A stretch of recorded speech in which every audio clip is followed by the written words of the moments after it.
Hi అండి, Sairam. Sunshine Shri Durga ఛానల్కి స్వాగతం, సుస్వాగతం. ఈరోజు జామ ఆకుతోటి నేను కిళ్ళి తయారు చేశానండి. అది తినటం వల్ల ఆరోగ్యానికి ఎంతో మంచిది. ముందుగా మీరు మా చుట్టూ వాతావరణాన్ని చూడండి. గ్రీనరీ చూడటం వల్ల కళ్ళకి చాలా మంచిది అనమాట. మనం రోజుకి కనీసం ఒక 10 నిమిషాలు 5 నిమిషాలు గ్రీనరీ చూడటం వల్ల కళ్ళకి ఎంతో మంచిది. ఆరోగ్యము ఆహ్లాదకరంగా కూడా ఉంటుందండి. మనసు కళ్ళకి గ్రీనరీ అందించడం వల్ల చూపు కూడా చాలా బాగా కనిపిస్తుంది. కళ్ళకి ఏ అనారోగ్యాలు రావన్నమాట. అందుకని మనం ఎంతో కొంత సమయం తీసుకుని గ్రీనరీ చూద్దామండి. ఈరోజు జామాకుతోటి నేను కిళ్ళి తయారు చేస్తానన్నాను కదా, దానికి కావాల్సినవి ఏమిటంటేనండి, జామాకులు తెచ్చుకోవాలండి. జామాకులు తెచ్చుకుని శుభ్రంగా కడిగేసుకోవాలండి.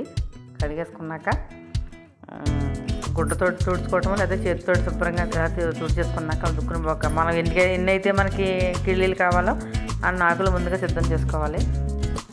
చేసుకున్నాక ఆకు శుభ్రంగా తుడిచేసుకోవాలి. తడి లేకుండా తుడిచేసుకున్నాం అనుకోండి, చింతపండుకి సాల్ట్కి జీలకర్ర దాంట్లో మనం యాడ్ చేసుకుని కిళ్ళికి చుట్టుకుని వేసుకోవాలన్నమాట. ఫస్ట్ చింతపండు వేసుకుని తర్వాత జీలకర్ర సాల్ట్ వేసుకుని జామాకు మీద దాన్ని కిళ్ళిలాగే మడత పెట్టేయాలన్నమాట. మడత పెట్టేసి ఒక లవంగం చుట్టేసామనుకోండి, కిళ్ళిలా తయారైపోద్ది.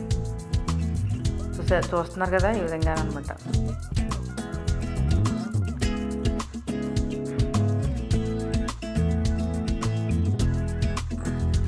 జీలకర్ర తినటం వల్ల కూడా ఆరోగ్యం అండి, చాలా ఆరోగ్యం. జీలకర్ర తినటం వల్ల ఆరోగ్యం, చాలా సమస్యలు పోతాయి. జీలకర్ర వల్ల చాలా ఉపయోగాలు. అలాగే చింతపండులో యాడ్ చేసుకోవడం వల్ల ఇంకా ఆరోగ్యకరమైన ఔషధాలు ఉంటాయి. కొద్దిగా సాల్ట్ టేస్ట్ చేసుకున్నాక జామాకంటే మనకి దంతాలకు కూడా చాలా మంచిదండి. పళ్ళు తెల్లగా కూడా అవుతాయంట జామాకు తినటం వల్ల. ఔషధ గుణాలు, చాలా రోగాలు పోతాయి. అవి ఏ విధంగా ఉపయోగించుకోవాలో ఆ విధంగా ఉపయోగించుకుంటూ ఉంటాం అనుకోండి. జామాకు ప్రస్తుతానికి అయితే నేను కిళ్ళి చేశాను. ఇది డైలీ తినటం వల్ల కూడా చాలా మంచిది. సి విటమిన్ బాగా వస్తుంది మనకి. జీలకర్ర సాల్ట్ చింతపండు జామాకు లవంగం ఎప్పుడైతే మనం కిళ్ళిలా చేసుకున్నట్లు వేస్తున్నాము, అది ఒక రకమైన మంచి ఇది వగరు, అటు పులప, అటు ఉప్పుదనం, అటు జీలకర్ర కమ్మదనం, లవంగం యొక్క టేస్ట్ చాలా బాగుంటుందండి. మనకి నోరు దంతాలు కూడా చాలా చక్కగా ఉంటాయి. టేస్ట్ కూడా నాలుగుకి టేస్ట్ కూడా కలుగుతుంది.